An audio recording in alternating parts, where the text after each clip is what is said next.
आज मान्यवर केंद्र मंत्री श्रीयुक्त धर्मेंद्र प्रधान भंजनगर अंचल गस्त करथिले एवं से तांकर वक्तव्य कहते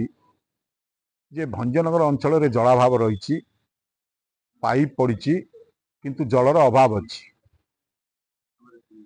मु आपण मानू जन देवाई चाहे 2023 मसीह उक्त प्रकल्प मंजूर होता एवं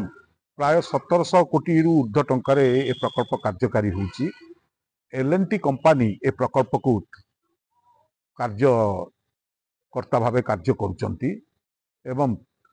महानदी रु पानी आसीबो गंजाम जिल्लार 11टी ब्लॉक को पानीय जल जोगई दिया दिबो एथिरे व्यवस्था रही। वर्तमान सरकार परिवर्तन घटी से कार्य आगे चली राजनैतिक उद्देश्य रखी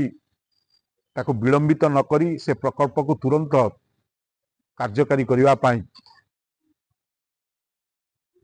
सरकार चेष्टा करंतु एवं ये अंचल होची आमर प्रिय नेता पूर्वतन मुख्यमंत्री नवीन बाबू को पैतृक अंचल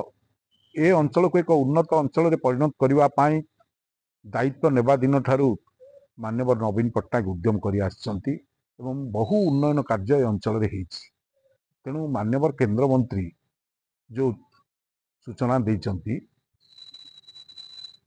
से राजनैतिक उद्देश्य प्रणोदित।